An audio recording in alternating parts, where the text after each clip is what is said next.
Baik, bismillahirrahmanirrahim. Assalamualaikum warahmatullahi wabarakatuh. Alhamdulillahirabbil alamin. Wassalatu wassalamu ala asyrofil anbiya'il mursalin wa ala alihi wa sahbihi rasulillahi ajmain. Rabbi shrah li sadri wa yassir li amri wahlul 'uqdatam min lisani yafqahu qawli. Rabbi zidna ilman warzuqna fahman. Allah Ta'ala fil Qur'anil Azim. A'udzubillahi minasyaitonir rajim. Bismillahirrahmanirrahim. Wal 'asri innal insana lafi khusri illal ladzina amanu wa 'amilus solihati wa tawassaw bil haqqi wa tawassaw bis sabr.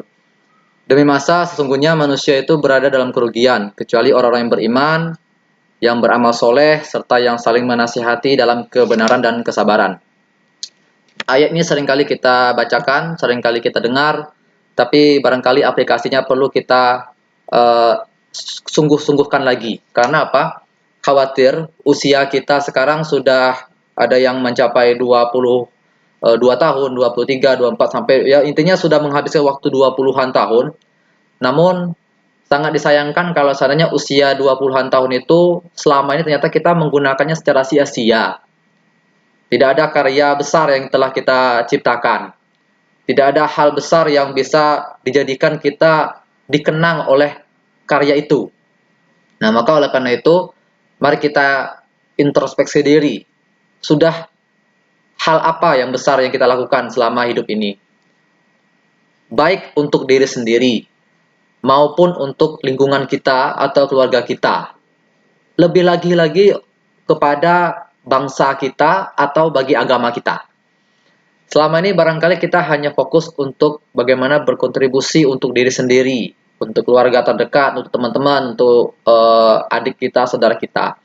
Tapi ada yang terpenting, yaitu Allah sedang menantikan peran kita dalam agama Islam. Ya, kalau ditanyakan kepada kita, apa kontribusi yang telah kita lakukan untuk Islam? Maka apa jawaban kita? Salat. Salat bukan untuk Islam, tapi untuk diri sendiri. Berpuasa, berpuasa juga untuk diri sendiri, bukan untuk Islam. Nah, Allah Subhanahu wa taala itu menciptakan kita bagaimana kita disuruh untuk beribadah kepada Allah Subhanahu wa taala dan juga nanti sebagai penolong agama Allah. Orang-orang yang nanti juga akan turut serta berkontribusi untuk agama Islam. Nah, pertanyaannya bagi kita adalah, apakah kita sudah berkontribusi untuk Islam selama ini? Kalau belum, sampai kapan kita masih belum mau juga terjun untuk mewakafkan waktu kita, mewakafkan lelah kita untuk agama Islam? Nah, maka oleh karena itu, karena barangkali kita selama ini belum terpikirkan untuk berkontribusi untuk agama Islam, maka ayo dari sekarang kita pikirkan apa kontribusi yang kita bisa berikan untuk agama Islam. Apalah gunanya banyak kaum muslimin di Indonesia, sementara nggak ada gunanya untuk agama Islam. Hanya menjadi beban sejarah. Ya, maka oleh karena itu, kita selama di perkuliahan, selama ya kita sekarang sudah sedang dalam posisi sebagai pelajar, pastikan ilmu yang kita miliki tidak hanya untuk diri sendiri, tapi juga untuk agama Islam, untuk bangsa. Nah, maka oleh karena itu, teman-teman semua, kita mesti memikirkan hal itu. Apa tujuan kita mencari ilmu dan kita bisa bermanfaat bagi orang lain. Oke, baik. Tunggu sebentar ya, nih ada tamu bentar. Lanjutkan. Nah, jadi itu tadi yang saya katakan, bagaimana selama hidup ini kita itu sudah punya manfaat untuk agama kita. Kalau seandainya belum, silahkan kita tanyakan sama diri, apa yang bisa kita lakukan. Nah, pada malam hari ini, kita akan membahas tentang bagaimana sains ya dalam perspektif Islam. Karena apa? Kalau kita baca di Al-Qur'an, itu sangat banyak sekali menyinggung tentang bagaimana pentingnya ilmu, pentingnya orang-orang yang mau berpikir sehingga nanti dia akan menjadi orang yang begitu besar manfaatnya bagi agama Islam meskipun baik juga untuk diri sendiri, ya. Kalau kita udah bermanfaat bagi agama Islam, itu sebenarnya kita sudah bermanfaat bagi diri sendiri sebenarnya. Nah, kita lihat bagaimana para sahabat Rasulullah SAW, ya. Kita kenal yang namanya Zaid bin Sabit. Zaid bin Sabit itu pada saat usia dia 12 tahun, dia menangis karena nggak diizinkan ikut perang Badar. Dia ingin menjadi orang yang berkontribusi untuk agama Islam, tapi pada waktu itu karena dia masih kecil, usianya 12 tahun. 12 tahun itu sekarang masih SD atau masih SMP ya, SMP kelas 7. Dia nangis karena nggak diizinkan Rasulullah ikut perang Badar. Lalu di tahun berikutnya, perang Uhud di tahun 3 Hijriyah, dia pengen ikut lagi dan tetap nggak diizinkan sama Rasulullah SAW, dan dia nangis. Ketika itulah ibundanya Zaid bin Sabit bertemu dengan Rasulullah SAW mengatakan, wahai Rasulullah, anakku ini pengen betul membantu agama Allah, tapi dia pengennya ikut perang, engkau terus menolak si Zaid bin Sabit ini untuk berangkat. Lantas apa sih yang bisa dia lakukan untuk agama ini? Lalu Rasulullah bertanya, apa kelebihan si Zaid bin Sabit? Maka ibunya mengatakan, Zaid bin Sabit ini cepat sekali dalam menghafal, cepat sekali dalam mempelajari sesuatu. Dia akan lebih mudah dalam memahami ilmu, itu mudah banget. Nah, maka pada waktu itu Rasulullah SAW langsung bertemu dengan Zaid bin Sabit lalu mengatakan, wahai Zaid bin Sabit, engkau pelajarilah bahasa-bahasa orang Yahudi. Karena selama ini yang menjadi sekretaris pribadi Rasulullah ketika beliau berkomunikasi dengan orang Yahudi, itu adalah orang Yahudi. Nah, Rasulullah ini nggak percaya 100% dengan orang Yahudi.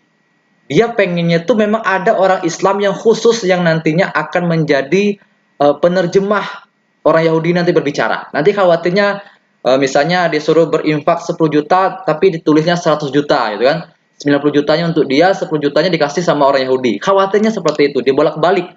Maka Rasulullah mengatakan pada Zaid bin Sabit, bisakah engkau mempelajari bahasa-bahasa Yahudi, bahasa orang Romawi, bahasa orang Mesir dan sebagainya, karena itu akan sangat bermanfaat sekali bagi agama Islam.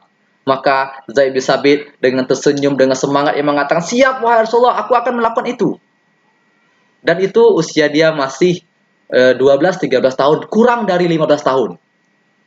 Dan kalau kita baca sejarahnya, Zaid bin Sabit menyelesaikan tantangan Rasulullah itu dengan waktu yang sangat singkat sekali, bahkan kurang dari 1 tahun. Dia niatnya, dia pengen menjadi orang yang menolong agama Allah dengan ilmu pengetahuannya. Dan dia menguasai bahasa Yahudi, ya, bahasa orang Romawi, bahasa orang Mesir, dan itu sangat memudahkan Rasulullah SAW berkomunikasi dengan orang luar. Lihat, niatnya yang mulia ini. Nah, pertanyaan sama kita adalah, usia kita sekarang udah 20-an tahun. Apa kontribusi untuk agama Islam? Contoh lain. Saya ambil contohnya siapa namanya? Nih ada namanya. Usamah bin Zaid bin Haritsah. Nah, bukan Zaid bin Sabit ya. Usamah bin Zaid bin Haritsah. Usamah ini, kalian tahu? Di usia dia 17 tahun, sebelum Rasulullah itu meninggal dunia, 1 tahun atau 2 tahun Rasulullah meninggal dunia, Rasulullah mempersiapkan pasukan yang sangat besar sekali melawan pasukan terkuat di dunia pada waktu itu pasukan Romawi. Dan kalian tahu siapa pemimpinnya? Usamah bin Zaid yang usianya pada waktu itu 17 tahun. Pasukannya siapa? Pasukannya Abu Bakar As-Siddiq, Umar bin Khattab, Utsman bin Affan, Ali bin Abi Thalib. Itu orang-orang besar. Tapi yang diamanahkan menjadi pemimpin Usamah bin Zaid. Maka banyak orang yang mengatakan, wah Rasulullah, masih muda sekali dia ini, gitu kan, masih 17 tahun. Kenapa tidak yang lain saja? Maka apa kata Rasulullah? Dia lebih baik memimpinnya. Nah, jadi di usia itu udah siap pakai untuk agama Islam. Pertanyaan lagi kepada kita, apakah kita sudah siap pakai untuk agama Islam? Apakah Islam hanya memfokuskan kita untuk beribadah saja? Kalau fokus untuk ibadah saja, kenapa Rasulullah tidak mengatakan pada Zaid bin Sabit, udah Zaid bin Sabit, kamu daripada ikut perang, mending kamu zikir aja di rumah, ya banyak-banyak zikir, maka kamu akan dapat surga nanti. Atau kita kenal Khalid bin Walid, dikenal sebagai pedangnya Allah. Maka Rasulullah kaum muslimin itu mengenal Khalid bin Walid bukan karena ibadahnya yang banyak. Dalam menjelang Khalid bin Walid wafat, karena dia sangat sibuk dengan peperangan di mana-mana, selama Khalid bin Walid memimpin pasukan kaum muslimin, satu kali pun tidak pernah dia kalah. Dan pada saat perang Uhud, kita tahu kaum muslimin dikalahkan oleh orang Quraisy karena pasukan Khalid bin Walid yang membawa pasukan berkuda yang mengalahkan kaum muslimin. Dan dia tidak kalah. Tapi ketika dia sering kali menang nanti di masa Umar bin Khattab justru mencopot jabatan Khalid bin Walid. Ketika dicopot, ini terjadi banyak perdebatan ya. Kok dicopot sih? Padahal menang terus, kok dicopot sih? Salah satu alasan mengapa Umar bin Khattab mencopot Khalid bin Walid sebagai pimpinan pasukan perang adalah ia mengkhawatirkan kaum muslimin berpikiran seperti ini. Siapa yang memimpin pasukan? Khalid bin Walid. Khalid bin Walid mas selama ini menang terus selama memimpin. Berarti aman lah tuh, kita menang lah nanti itu. Nah, dia tidak ingin, ya Umar bin Khattab tidak ingin kaum muslimin itu berpikiran seperti itu sudah menduakan Allah. Ya, siapa yang memimpin pasukan? Khalid. Aman lah tuh. Itu tidak mau Umar bin Khattab, maka dicopot Khalid bin Walid, membuat kaum muslimin gempar pada waktu itu. Selama ini nggak pernah Khalid bin Walid itu kalah, kok dicopot jabatannya sama Umar. Nah, jadi itu pembahasan yang lain. Maka Khalid bin Walid ketika sebelum dia meninggal dunia, maka Khalid bin Walid dia sempat sedih karena apa? Karena dia begitu sibuk dengan jihad, berperang dalam rangka untuk menegakkan agama Allah sehingga membuat dirinya lalai dengan Al-Quran. Dia sedih. Nah, jadi Khalid bin Walid tipe orang ya yang dia barangkali dari sisi ilmunya kurang, tapi dari sisi amalnya, ya dari sisi kontribusinya dengan cara yang lain, itu diakui oleh dunia. Ya, saya kasih contoh ya. Tadi Zaid bin Sabit diakui karena ilmunya. Khalid bin Walid diakui karena keaktifannya, amal yang lainnya, amal perangnya. Ya, kan jihad kan ada jihad dengan harta dan jihad dengan jiwa ya. Nah, jadi kalau si Zaid bin Sabit tadi jihadnya dengan ilmunya gitu kan. Jihad dengan ilmu, jihad dengan tulisan gitu kan. Si Khalid bin Walid memang jihad dengan hartanya. Kalau jihad dengan harta apa jihad dengan jiwanya ya? Kalau jihad dengan harta gimana? Contoh, kita tahu Utsman bin Affan. Utsman bin Affan itu pernah suatu hari ada orang Yahudi ya, dia memiliki sumur dan sumur itu airnya itu lumayan banyak, tapi kaum muslimin yang ada di sekitar sumur itu nggak bisa meminta sama dia. Enak saja gratisan katanya. Bayar dong kalau mau. Wah, kalau bayar berapa? Dinaikin harganya. Misal, contoh sekarang, air galon berapa sekarang ya? 5.000 ya, anggaplah 5.000 kita ambil. Atau yang mungkin yang aki 8 atau apa, kita ambil 15.000 lah. Ya, 15.000 nih. Maka si orang Yahudi itu pemilik sumur, dia naikkan harganya sampai 2 kali lipat, sampai 3 kali lipat. Berapa harga satu galon? 50.000 katanya. Contoh ya, 50.000. Wah, mahal betul. Ya udah kalau kamu nggak mau, ya udah cari di tempat lain. Dan di tempat lain sulit. Maka pada waktu itu kaum muslimin mengeluh kepada Rasulullah SAW, Rasulullah, kami kehausan, kami tidak ada air. Itu kan di Arab kan mana ada sungai ya, mana ada laut gitu kan, santai laut danau gitu kan, danau kalau Jambi kan ada danau Sipin, di Mekah lu nggak ada, di Madinah lu nggak ada seperti itu. Maka ketika air itu sangat langka sekali, maka mengeluh. Lalu Rasulullah mengatakan kepada para sahabat, siapa yang bisa membeli sumur itu, maka surga baginya. Siapa yang bisa membeli sumur itu, maka surga baginya. Utsman bin Affan, dia mendengar kata-kata Rasulullah itu, lalu dia langsung bertemu dengan orang Yahudi tersebut, lalu mengatakan, wahai Pak, Bapak jual tak sumur nih? Oh, tidak bisa, saya tidak jual dak, gitu kan? Enggak lah, sumur bor tuh harganya berapa sekarang? 20 juta lah ibaratnya, 20 juta. Kalaupun saya mau jual, ya dinaikin harganya. Harganya harusnya 20 juta, dinaikinnya sampai 50 juta gitu kan misalnya. Wah, kalau saya jual paling nggak 50 juta nih gitu ya. Wih, mahal betul. Di situ saya cuma 20 juta. Ah, mau beli dah, gitu kan? Wah, mikir kan si Utsman bin Affan. Ah, gimana kalau seandainya saya belinya setengah aja? Jadi sehari punya saya, sehari punya engkau, kata si Utsman bin Affan. Oh, gitu. Harganya tetap 50 juta, mau enggak? Wah, tetap 50 juta ya kan? Ya udah, enggak apa-apa lah. Tetap 50 juta, tapi engkau cuma punya sehari aja ya. Oke. Maka Utsman bin Affan beli sumur itu. Sehari 50 juta ya. Berarti dia cuma beli setengah. Sehari punya Utsman, sehari punya orang Yahudi tadi.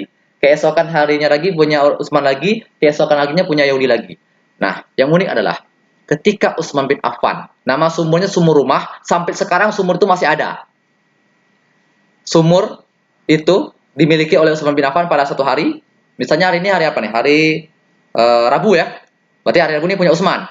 Maka ketika Utsman yang punya, maka dia mengatakan pada kaum muslimin, ayo kaum muslimin, yang mau air, ayo silakan gratis, ambil saja sepuas-puasnya, ambil semuanya gratis, gratis. Wah serius, iya, datang semuanya sampai antrian sampai airnya habis. Habis hari Rabu, hari Kamis, hari berikutnya orang Yahudi jualan air, air, air, air, nggak ada yang beli, nggak ada yang beli. Kenapa? Karena persediaan masih ada, persediaan masih ada. Frustasi lah orang Yahudi ini. Keesokan harinya, hari Jumat, punya Utsman. Ayo kaum muslimin, siapapun yang mau air, ayo silakan ambil, gratis, gratis. Tafadhol, ayo gratis makan, minum, minum, ambil terus. Diambil semuanya sampai habis, besok lagi frustasi lagi orang Yahudi. Ayo air, nggak ada yang beli. Maka orang Yahudi tadi dia langsung protes. Hei Utsman, macam ini pula jualan ini deh. Nggak adil gini kan? Nggak adil macam mana itu? Nggak adil kayak gimana? Kan udah jelasin sehari punya saya, sehari punya engkau. Nggak adilnya yang mana? Iya sih, tapi pas giliran kamu ngabisin airnya. Lah, nggak ada kita perjanjian nggak boleh ngambil air sampai habis gitu kan. Akhirnya apa, orang Yahudi itu nyerah. Kalau gitu saya jual aja semuanya. Berapa kalau kamu jual semuanya? Dinaik lagi dia. Ah, kalau gitu 70 juta lah. 70 jutanya ambil lah untuk kamu semuanya. Oke ya. Sip. Dibelilah sama Utsman bin Affan 70 juta dan sumur itu, kaum muslimin silakan ambil air sepuasnya sampai kapanmu itu. Ini untuk kalian. Sumur itu masih ada sekarang. Kalau kalian tidak percaya silakan cek di YouTube, ada sumur itu. Lihat berapa banyak amal jariah yang didapatkan sama Utsman bin Affan gara-gara sumur itu saja. Kenapa? Karena dia berjihad dengan harta. Nah, kembali lagi pertanyaannya kepada kita. Kita bisa berkontribusi untuk agama itu karena dengan apa? Ilmu? Dengan amal kita? Dengan harta kita? Maka pikirkan sendiri. Tergantung kemampuan masing-masing. Nah, sekarang Islam itu sangat terbuka sekali, ya. Ada nggak kitab suci yang menantang? Kalau kalian tidak percaya sama Al-Quran ini, ayo buktikan sendiri. Kalau perlu bikin satu surah saja yang semisal dengan Al-Quran. Nah, ya, Al-Quran itu ada dalam ayatnya. Kalau tidak salah, Al-Baqarah ayat berapa itu ya? 14-an kalau tidak salah seperti itu ya. Kalau misalnya kalian tidak percaya, bukan Al-Baqarah. Saya kurang, saya lupa nih, tapi saya pernah hafal ayat itu ya.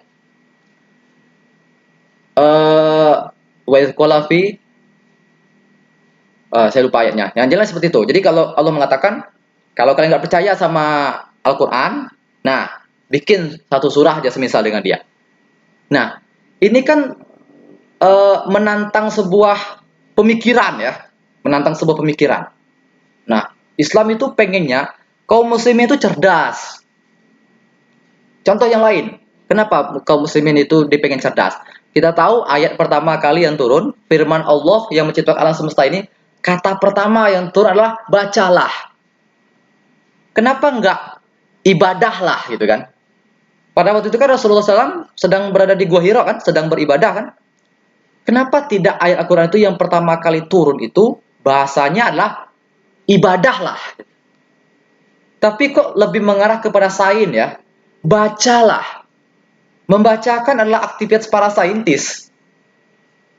Nah, jadi Islam itu sangat menuntut umatnya itu menuntut ilmu, mencari ilmu menggunakan akal pikirannya. Kenapa? Karena akal ini adalah hardware paling penting di dalam tubuh manusia. Mengapa saya mengatakan seperti itu? Oke, kita lihat. Kalian pernah baca Quran surah Al-Baqarah ya, ayat 30 yang menceritakan tentang Allah itu kan pengen mempresentasikan kepada para malaikat ya. Saya pengen menciptakan makhluk yang ada di muka bumi, kata Allah SWT itu ya. Lalu malaikat protes ya. Wah, wahai Allah, mengapa engkau ingin membuat makhluk yang nanti bakal saling membunuh, saling tumpah darah nanti di muka bumi gitu kan? Sementara kami selalu bertasbih kepada engkau gitu.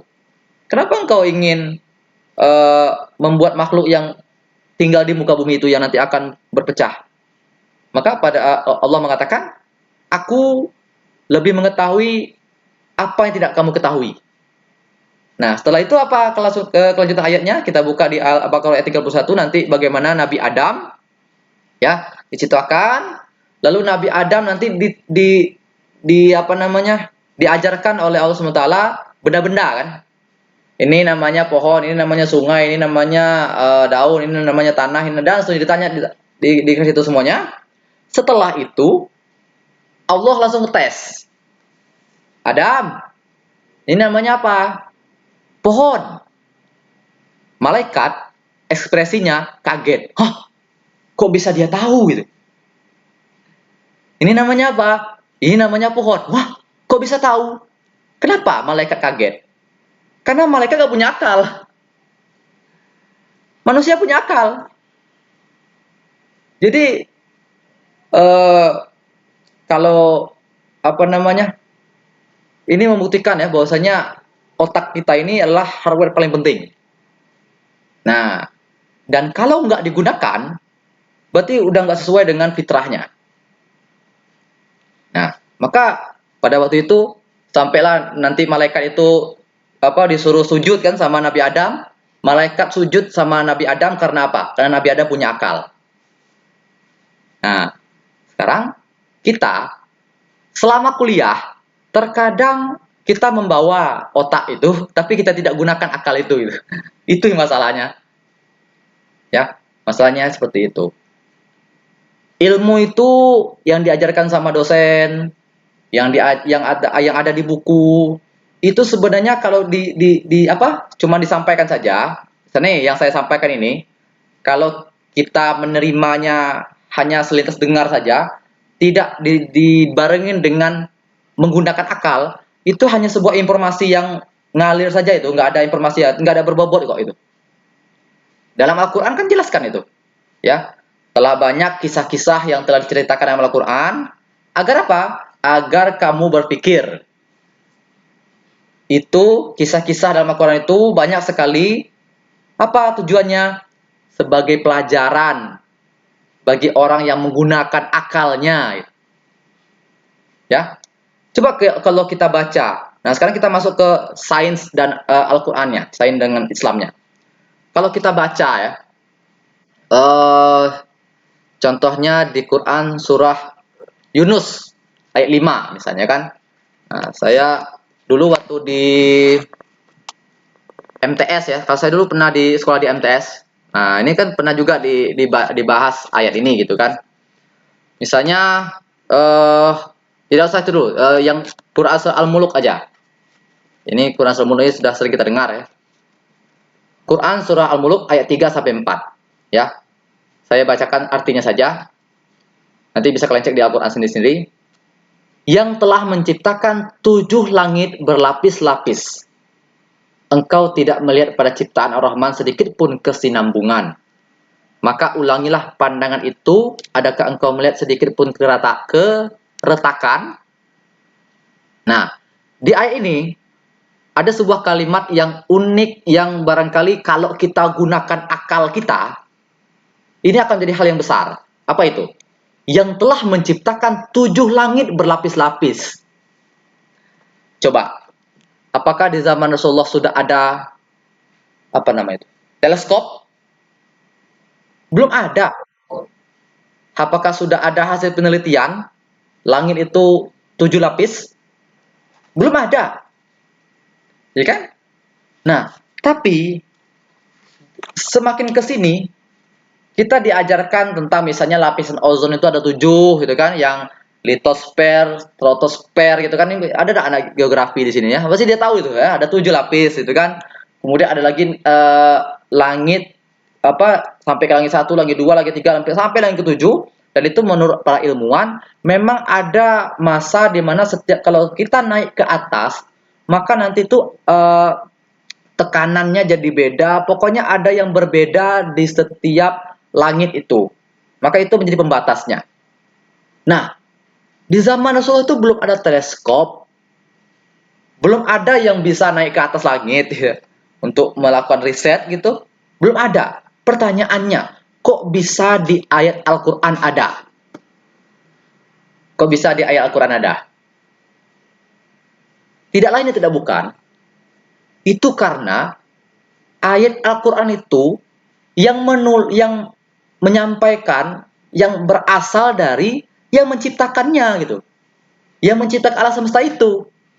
Kalau tidak, dari mana coba Rasulullah tahu?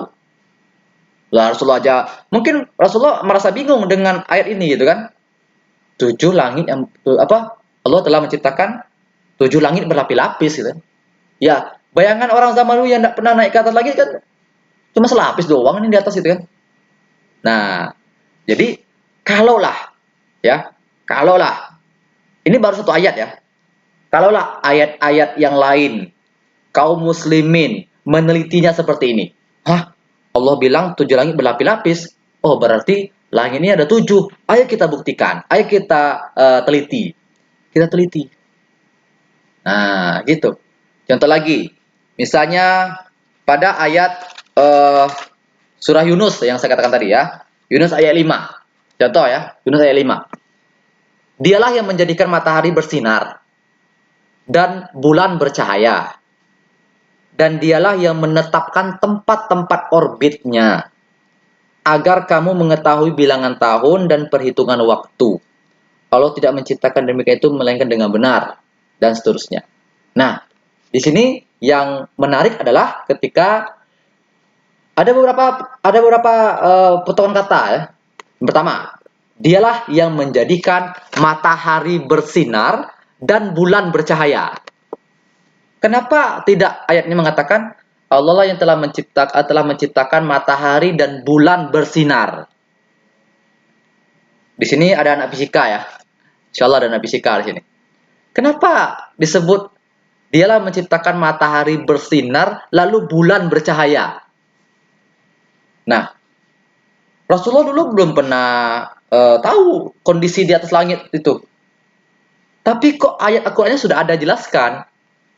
Ilmuwan baru menyadari, oh bahwasanya bulan itu dia tidak bisa memancarkan sinarnya sendiri, tapi dari pantulan sinar matahari. Jadi yang bersinar adalah matahari, lalu si bulan bercahaya gara-gara sinar matahari itu. Ini kan unik. Di zaman dulu, di zamannya pada waktu itu orang belum lihat teleskop, orang belum nggak tahu gitu. Tapi ayatku sudah ada. Nah, Ini lagi-lagi membuktikan bahwasanya Al-Quran itu benar-benar ciptaan dari yang menciptakan alam semesta. Itu yang pertama ya. Matahari bersinar dan bulan bercahaya. Kelanjutan dari ayat tadi adalah, dan dialah yang menetapkan tempat-tempat orbitnya. Ayo, dari mana Al-Quran tahu kok bulan-bulan tuh, planet-planet itu ada tempat orbitnya? Dari mana? Nah, di zaman dulu kan belum ada teleskop, belum ada yang pernah naik ke atas langit. Nah, lagi-lagi membuktikan bahwasanya kalaulah bukan yang menciptakan alam semesta ini yang membuat ayat Al-Quran, datang dari mana ayat ini gitu. Nah, jadi seperti itu. Ini baru ayat satu ayat ya. Contoh lagi misalnya, sebenarnya masih banyak tuh ya. Ada juga dalam Al-Quran itu neraka itu bahan bakarnya itu adalah manusia dan batu gitu kan. Coba kita bayangkan ya, batu itu sepanas apa? Kalau sampai batu itu meleleh itu seberapa panas suhunya? Sampai berapa panas itu? Kita saja megang kompor itu kan, itu suhunya palingan cuman ya baru 40 derajat lah ya. Nah, tapi dalam Al-Quran itu disebutkan neraka itu bahan bakarnya itu adalah batu. Wah, batu. Batu sebagai bahan bakar. Kalau kayu kan terbayang kita ya, kayu terbakar. Nah, ini batu terbakar itu. Kok bisa seperti itu gitu? Nah, coba kita teliti. Di situ kita bisa dapat sebuah ilmu. Oh, berarti sepanas itu api neraka itu, sampai batu itu bisa terbakar. Nah, ya, banyak lagi. Contoh lagi, eh, dalam Al-Quran itu kan diceritakan banyak sekali, misalnya surga itu seperti banyak sekali pepohonan gitu kan, kemudian sungai-sungai gitu kan. Lah orang-orang Arab dulu, orang Madinah, orang-orang Mekah lu, mereka nggak punya sungai itu. Mereka nggak punya sungai. Mereka pohon-pohon tuh sedikit, tapi kok ada diceritakan dalam ayat ini. Nah, ini kan kalau diteliti, oh, pohon apa yang ada di dalam surga itu? Nah, diteliti, oh kok bisa ada pohon itu? Nah, kalau seandainya ilmuwan Islam itu bergeraknya dari Al-Quran, baru menghasilkan sebuah hasil riset, nah itu yang diinginkan sama Islam itu, menelitinya itu dari Al-Quran dulu, baru nanti dikembangkan. Jangan kebalik. Contoh gini, kita kan disunahkan minumnya duduk ya, minum duduk. Oh, karena hadisnya Rasulullah nyuruh kita minum duduk, kita belum terlalu percaya. Tapi setelah kita baca artikel, ternyata minum duduk itu baik untuk kesehatan karena udah diuji oleh para dokter, baru kita percaya. Nah, ini salah. Meskipun endingnya sama. Endingnya lah kita jadi minum duduk, gitu kan? Tapi harusnya itu tadi. Kalau Rasulullah mengatakan minum duduk, maka kita langsung mempraktekkan minum duduk. Jangan gara-gara hasil riset dulu baru kita ngikutin itu. Nanti ada yang riset, oh ternyata terbukti Tuhan itu nggak ada. Oh, siapa yang bilang? Profesor ini. Oh, akhirnya kita ngikutin. Enggak. Kaum muslimin itu sangat diperintahkan, dianjurkan untuk menggunakan akal berpikirnya. Nah, ya, jadi di sini dapat kesimpulan bahwasanya Islam itu sejatinya adalah orang-orang cerdas.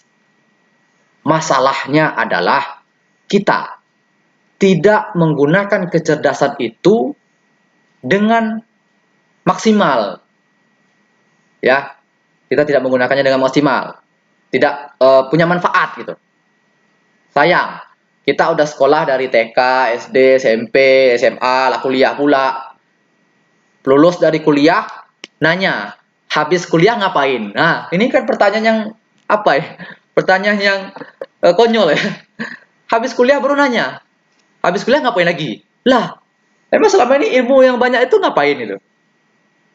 Nah, jadi ilmu yang ada di kelas itu hanya salah satu dari sekian banyak ilmu. Hanya salah satu, bahkan Anies Baswedan mengatakan eh, apa namanya? Kalaulah seandainya kita pengen kuliah, ya kita pengen kuliah nih. Terus IP yang tinggi itu gunanya untuk apa?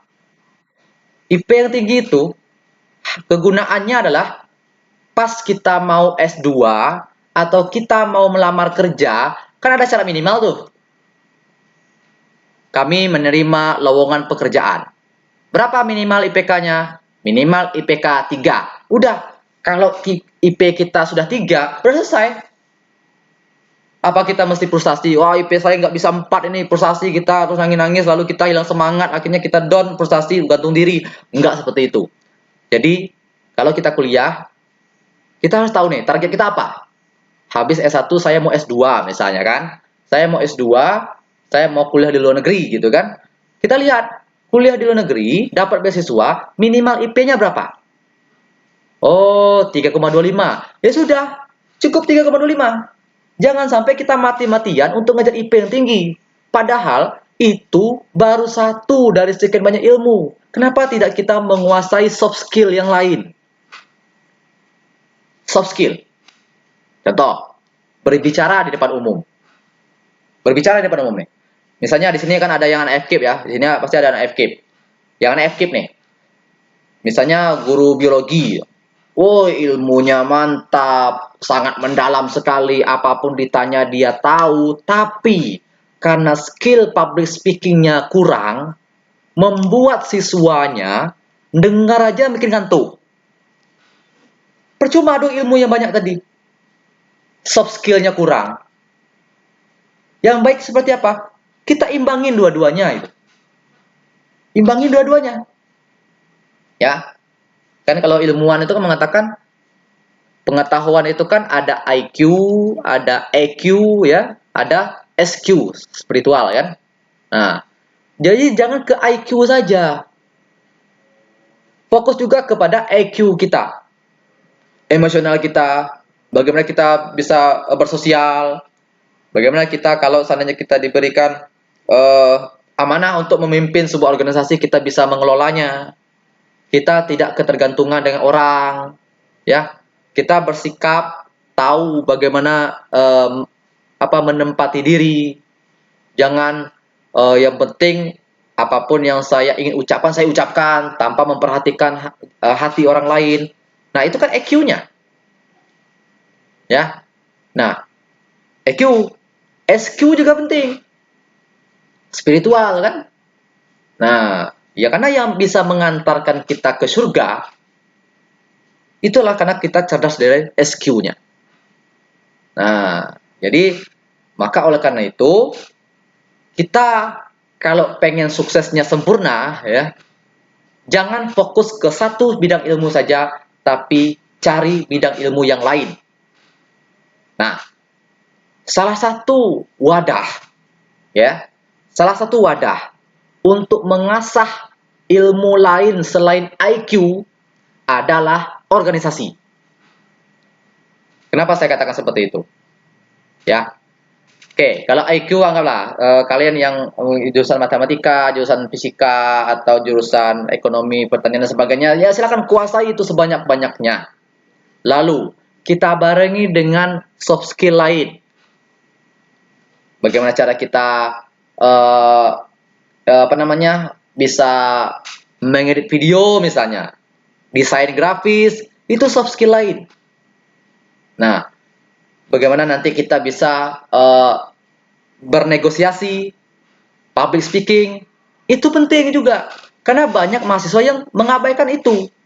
Nah, kalau kita aktif di organisasi, kita nanti akan masuk ke sebuah lingkungan yang memaksa kita terpacu untuk bisa berbicara juga di depan umum. Nah, itulah yang dipinginkan sama kaum muslimin. Kita punya life skill, skill untuk kehidupan. Nabi dulu nggak ada di sekolah, dah. Nabi memang nggak ada sekolah, dia nggak bisa baca dan nulis, tapi kebermanfaatannya, dampaknya bagi umat Islam, jangan umat Islam, bagi dunia ini besar. Nah, kita jangan sampai IQ lah tinggi, dampak besar enggak. Nah, maka Islam sangat memikirkan, mementingkan bagaimana kaum muslim itu harus cerdas. Tapi jangan hanya cerdas di kelas saja. Dalam Al-Quran disebutkan, Quran surah Al-Mujadilah ayat 11, Bismillahirrahmanirrahim, yarfa'illahu allazina amanu minkum wallazina utul ilma darajat, ya kan? Allah akan meninggikan derajat orang yang berilmu itu satu derajat. Nah, Allah itu akan meninggikan derajat orang-orang beriman di antara kamu itu beberapa derajat itu. Nah, bahkan ada juga dalam ayat yang lain. Bahkan juga ada di dalam ayat yang lain, kita buka di Quran surah At-Taubah. Ya, surah At-Taubah itu ayat 122, Allah mengatakan seperti ini. Dan tidak sepatutnya orang-orang mukmin itu semuanya pergi ke medan perang. Nah, jadi Al-Quran ini mengatakan enggak sepatutnya nih kaum muslimin itu ikut ke medan perang semuanya, untuk melakukan kegiatan-kegiatan sosial gitu kan, untuk kegiatan organisasi semuanya. Enggak. Mengapa sebagian dari setiap golongan di antara mereka itu enggak pergi mendalami ilmu pengetahuan, ya, ilmu agama mereka? Nah, apakah cuma cukup untuk ilmu agama saja? Enggak. Dalam ayat ini mengatakan mereka pergi untuk mendalami ilmu agama mereka dan untuk memberi peringatan kepada kaumnya apabila mereka telah kembali, dan sehingga mereka agar dapat menjaga dirinya. Nah, kebanyakan kita selama ini kita membaca buku misalnya kan, kita mencari ilmu, tapi kita hanya untuk diri sendiri. Gimana kalau seandainya apapun ilmu yang kita dapatkan itu kita bisa karyakan, baik kita bikin quotes atau kesimpulan dari apa yang kita dapatkan itu kita tulis di blog, kita bikin di Instagram, sehingga ada kebermanfaatannya bagi orang lain, nggak cuma untuk diri sendiri. Jadi kita tuh produktif itu. Kalau kita belajar kan input ya, masukkan terus ini. Nah, harapannya ada outputnya gitu. Ada outputnya. Kalau kita cuma input saja, ya ibaratnya kalau kalian masukin air dalam teko ya, masukin terus itu, nggak ada ngeluarin, ya tumpah dia gitu. Bahkan kita tuh otak kita kalau dituangin ilmu terus itu kan, ya nggak ketemu lagi itu. Maka gimana kalau kita bikin program, apapun ilmu yang kita dapatkan, lalu kita share. Apalagi zaman sekarang udah canggih nih, kita bisa membuatnya dengan bentuk vlog atau bentuk dalam bentuk blog ya, website barangkali, atau di tulisan-tulisan, kita bikin poster digital dan sebagainya, kita bikin meme, pokoknya seperti itu gitu. Nah, kalau niat kita seperti itu, kita tertantang untuk terus menambah ilmu. Kenapa? Karena ada targetan, yaitu menyampaikan kepada yang lain. Karena ayat tadi mengatakan seperti itu tadi, ya. Mengapa tidak sebagian dari mereka itu fokus untuk mendalami ilmu agama, dan setelah itu mereka memberikan peringatan kepada orang lain. Nah, ya, memberikan peringatan kepada orang lain. Baik kita share di Facebook, nanti nggak ada yang baca bang. Tugas kita bukan memastikan orang itu membaca. Tugas kita hanya menyampaikan. Nabi kan juga seperti itu. Tugas Nabi apa? Menyampaikan. Banyak kok Nabi yang tidak berhasil mendakwahkan keluarganya sendiri. Contoh, Nabi Nuh. Nabi Nuh nggak berhasil mengajak anaknya sendiri. Siapa lagi? Nabi Ibrahim nggak berhasil mengajak ayahnya. Nabi Lut nggak berhasil mengajak istrinya. Nabi Muhammad nggak berhasil mengajak pamannya sendiri Abu Thalib masuk ke dalam Islam gitu. Nah, jadi tugas kita itu cuma menyampaikan. Pas kita nyampaikan, ada yang suka, ada yang nggak suka. Nah, sama nih kayak kita bertindak ya, kita bertindak. Itu sama kayak postingan di YouTube lah, postingan di YouTube itu. Postingan di YouTube itu, nah terkenal apapun YouTubernya, pasti ada yang dislike gitu. Apakah dia Deddy Kobuzer, apakah dia Atta Halilintar, itu pasti ada dislike-nya. Nah, begitu juga dengan kita. Jadi, fokus kita itu adalah mencari ilmu, lalu kita bagikan. Nah, terakhir, saya akan memberikan contoh lain tentang Al-Quran dan sains. Kita tahu bahwasanya Albert Einstein, senior saya ya, karena dari fisika. Albert Einstein itu kan dicap sebagai orang jenius ya di dunia ini katanya ya. Seperti itulah katanya. Karena apa? Karena dia membuat sebuah postulat atau sebuah rumus atau sebuah hukum yang cukup terkenal. Salah satunya yang terkenal adalah rumus E sama dengan MC kuadrat, gitu kan. Nah, jadi intinya rumus itu pengen ngasih tahu bahwasanya energi itu akan sangat besar sekali ketika sebuah massa bergerak dengan kecepatan yang melebihi kecepatan cahaya. Nah, jadi ada salah satu postulat dia yang cukup terkenal. Dia mengatakan seperti ini. Itulah kenapa ilmuwan fisika sampai hari ini berlomba-lomba untuk membuat alat untuk bisa terbang ke masa lalu atau terbang ke masa mendatang gitu. Mesin waktu ya, mesin waktu lah ya. Pernah nonton film Doraemon semua di sini ya. Nah, Doraemon itu sudah terpikirkan sama orang Jepang ya. Nah, ilmuwan fisika itu mereka sedang memikirkan bisa nggak mereka bikin mesin waktu dengan dasar dengan titik tolaknya adalah rumus dari Einstein. Nah, saya kasih tahu nih salah satu postulatnya. Einstein mengatakan,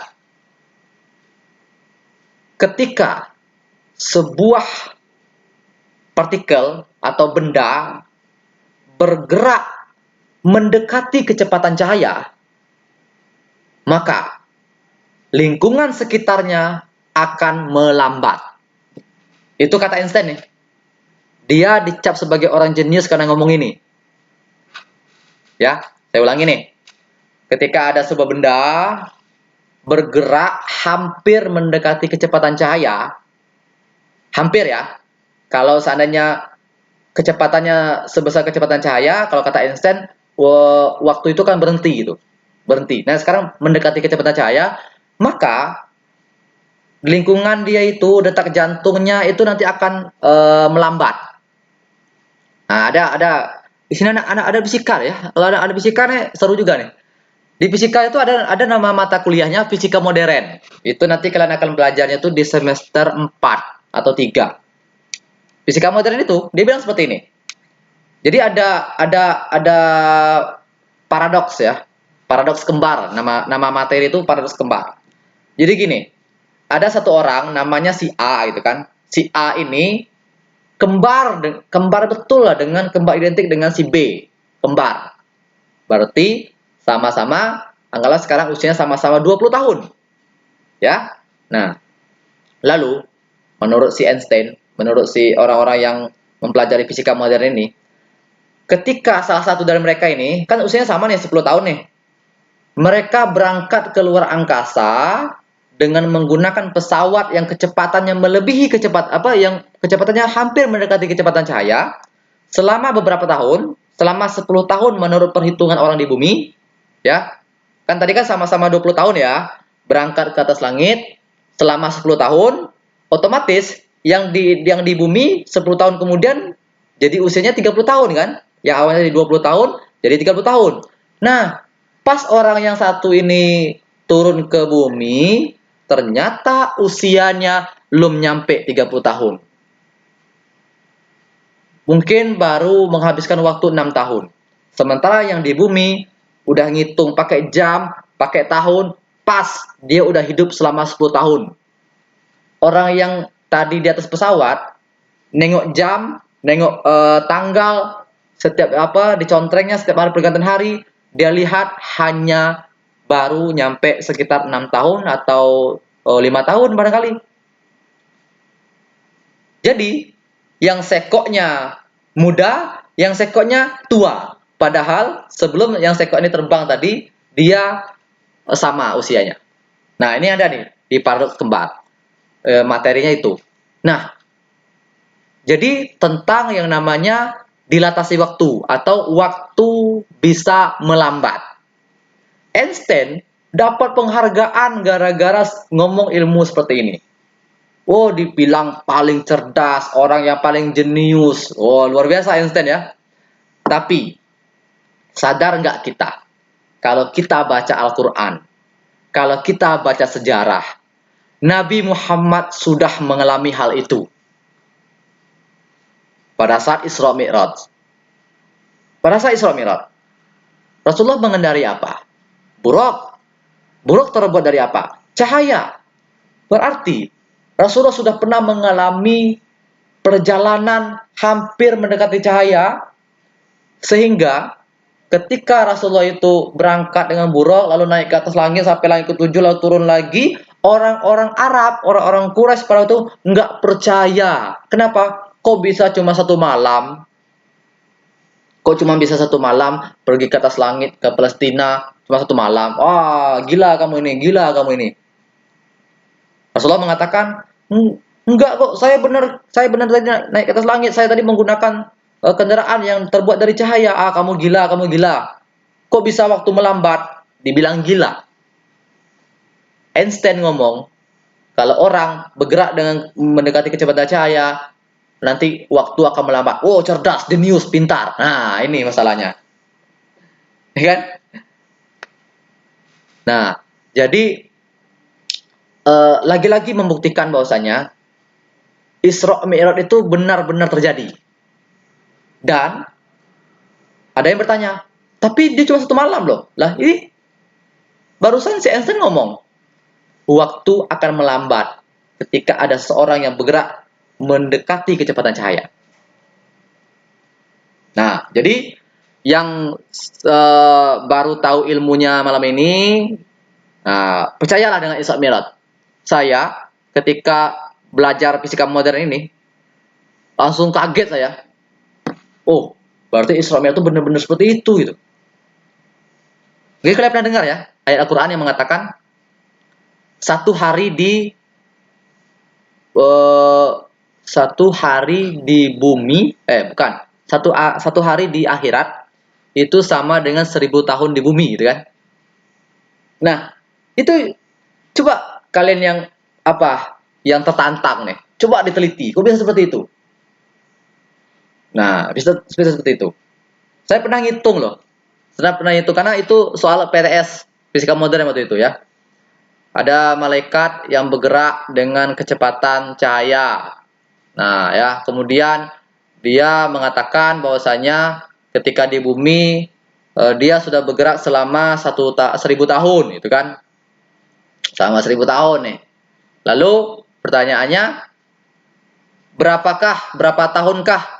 berapakah waktu yang diamati oleh orang yang berada di akhirat? Woi, soalnya aneh betul ya, berat sekali waktu itu soalnya. Dan kata dihitung-hitung itu cocok dengan kecepatan cahaya.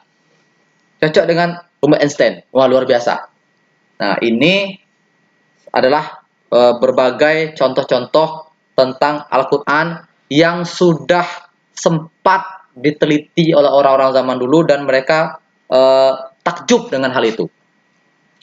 Nah, tugas kita yang pengennya mendalami ilmu, ayo kita dalami. Kenapa? Jangan sampai kita tuh terima saja gitu, terima saja. Contoh nih, kita yang sekarang kan Islam ya, kita Islam nih. Kan banyak tuh orang yang sholat tuh kadang seperti ini ya, Allahu Akbar, atau cuma di sini saja itu kan. Nah, coba itu tuh di zaman kita waktu kecil dulu. Kenapa kita sholat seperti ini? Karena ngikutin orang tua kan. Nah, karena kita sekarang udah cerdas, bahkan Allah juga mengatakan kita itu gunakan akal kita. Coba cari tahu referensi. Kenapa kalian sholatnya seperti ini? Apa dasarnya? Nah, apa dasarnya? Lalu contoh lagi,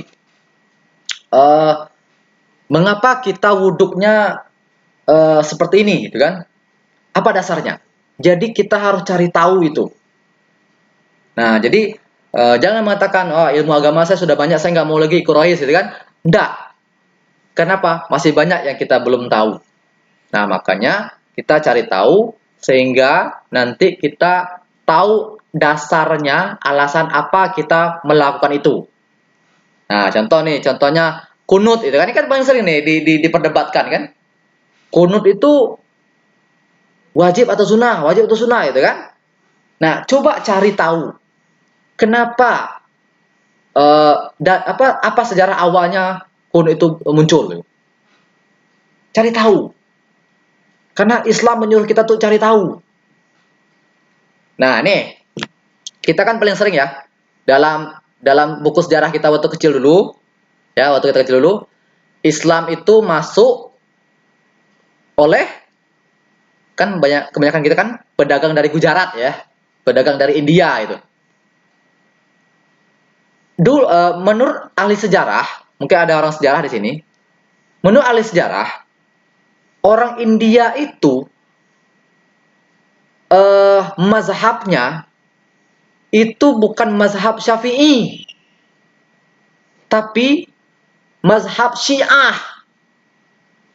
Lah kok bisa Islam yang dari pedagang Gujarat, orang yang berasal dari Syiah, menyebarkan agama di Islam di Indonesia, tapi yang banyak digunakan di Indonesia justru yang mazhab Syafi'i gitu.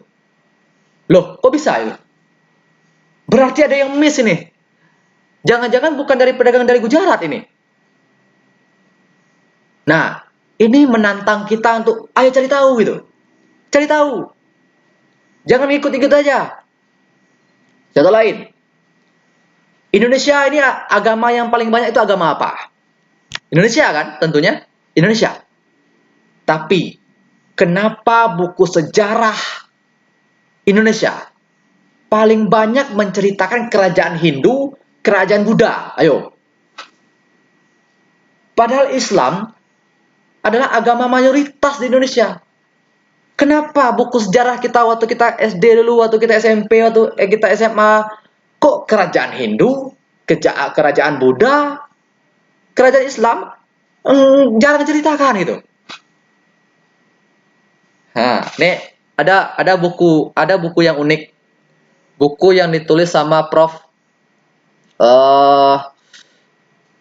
Yusuf Mansur ya. Nah, Mansur siapa namanya ya?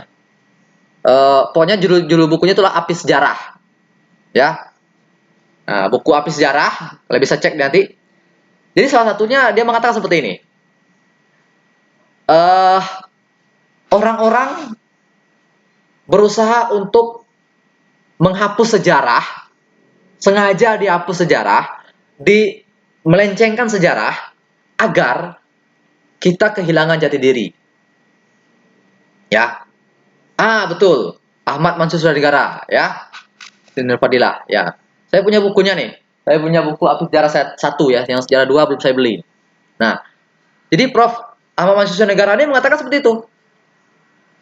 Jadi banyak sejarah-sejarah itu sengaja dibelokkan, ya, biar kita mempelajari sejarah yang itu sehingga kita jadi lupa jati diri. Nah, contoh lain.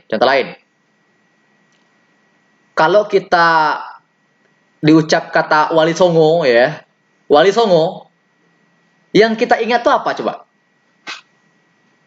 Yang kita ingat itu kesaktiannya itu. Oh, betapa di bukit itu kan. Lalu ada jurus-jurusnya, ada sihir-sihirnya. Lah, kok bisa seperti itu kisah yang kita dapatkan? Padahal Wali Songo itu ulama. Masa ulama betapa? Masa ulama bisa bersihir-sihir itu? Kenapa kisah itu yang kita dapatkan? Karena sejarah sudah dicampur adukkan dengan legenda, dengan mitos dan sebagainya gitu. Maka, ayo kaum muslimin, kita gunakan pikiran kita. Kita gali. Banyak yang kita tuh penasaran ya. Nah, kita contoh nih, kita lebih kagum dengan Spider-Man ya, Superman, Batman, Hulk, ya, Iron Man, sebagainya. Kenapa? Karena kita udah banyak ilmu-ilmu itu yang ditayangkan di tampilan di video-video kita, di TV-TV kita, banyak itu. Tujuannya agar kita menjadikan hero itulah sebagai teladan kita. Padahal yang seharusnya jadi teladan adalah Nabi Muhammad SAW dan juga para sahabatnya. Nah, Rasulullah dan para sahabatnya jarang diceritakan itu. Jarang diceritakan. Kalaupun ada, cuman pas Maulid Nabi aja itu. Itu pun setiap tahun Maulid Nabinya sama ceritanya tuh. Nah, maka ayo kita selaku kaum muslimin, siapa lagi yang bakal mencari tahu kisah-kisah mereka ini, menyampaikan kisah mereka itu? Ya, saya ini sengaja saya baru menceritakan Zaid bin Sabit ya tadi ya, Usama bin Zaid, Khalid bin Walid, masih banyak lagi yang lain. Kalau ditanya siapa nama sahabat Rasulullah, yang paling kita kenal Abu Bakar, Umar, Utsman, Ali. Selebihnya bingung kita. Kenapa? Kita tidak mendalami sejarah, kita tidak mendalami kisah mereka. Kita lebih tahu Hulk, Iron Man dan sebagainya tadi gitu. Sementara mereka adalah kuntum khairul ummah. Umat terbaik. Umat yang cocok dijadikan teladan. Nah, maka artinya apa? Ilmu kita masih sangat rendah. Ilmu kita masih sangat sedikit. Jadi, di kampus, saya katakan tadi, jangan hanya fokus pada ilmu IQ atau hard skill, tapi juga skill yang lain. Baik skill yang saya katakan public speaking, manajemen dan sebagainya, wawasan tentang keagamaan, wawasan tentang kebangsaan, dan lain-lain wawasan lainnya perlu ditambah agar kita memiliki manfaat yang besar. Manfaat bagi siapa? Bagi diri sendiri, bagi orang yang sekitar kita, terlebih-lebih bagi agama kita. Dan kita jadikan motivasi agar kita itu terus menuntut ilmu dengan hadis yang paling populer, yaitu tentang amal jariah. Amal jariah itu muncul dari 3 hal. Pertama, ilmu yang bermanfaat. Ketika saya menyampaikan ilmu ini, ada salah satu dari kalian termotivasi untuk terus menggali ilmu, termotivasi untuk berubah, maka saya juga dapat pahalanya. Amal jariah. Ya kan? Kalau kalian pun juga seperti itu nanti. Kalianlah yang akan menggantikan posisi saya sebagai pembicara di sini. 5 tahun kemudian atau 10 tahun yang akan mendatang, kalianlah yang akan diundang sebagai pembicara gitu. Maka siapkan diri kalian. Ya, pertama ilmu yang bermanfaat, yang kedua lah sedekah jariah. Contohnya kayak Utsman bin Affan tadi. Ya, sedekah jariah. Sedekah dengan acara apapun itu. Lalu apa? Anak yang berbakti kepada orang tuanya, anak yang soleh ya, anak yang soleh. Maka ketika seorang orang tua memiliki anak yang soleh, maka akan menjadi pahalanya mengalir tuh sama orang tuanya. Nah, karena kita belum punya anak, belum punya suami istri ya, maka kitalah yang menjadi objek amal jariah untuk kedua orang tua kita. Jadilah orang yang taat beragama, jadi anak yang soleh, sehingga kita sedang mentransfer pahala kepada kedua orang tua kita.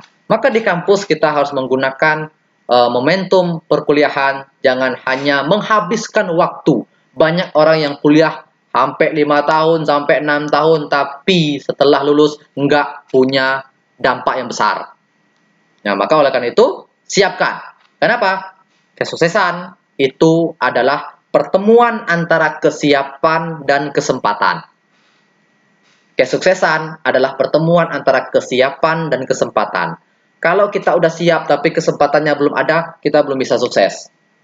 Kesempatan udah datang tapi kita belum siap, juga nggak bisa sukses. Nah, maka tugas kita sekarang adalah menunggu kesempatan datang. Sambil menunggu, ngapain? Mempersiapkan diri dengan terus meningkatkan kualitas diri, menambah ilmu, menambah wawasan, menambah pengalaman, sehingga kita bisa bermanfaat bagi orang banyak. Baik, adik semua, teman-teman semua yang hadir pada malam hari ini, semoga ini menginspirasi kita semua. Semoga ini bisa menjadi bahan pikiran kita, ya, menjadi inspirasi bagi kita untuk bisa menjadi lebih baik ke depannya. Pikirkan kalian di masa mendatang itu sebagai apa, ya, pikirkan. Nah, Kalau kalian udah terpikir, oh kayaknya saya bakal seperti ini, maka persiapkan. Insya Allah, kalau kita persiapkan dengan detail, kita akan lebih efektif dan efisien dalam menggunakan waktu selama kita menuju impian kita tersebut. Demikian dari saya, terima kasih. Saya akhiri bila taufiq wal hidayah. Wassalamualaikum warahmatullahi wabarakatuh.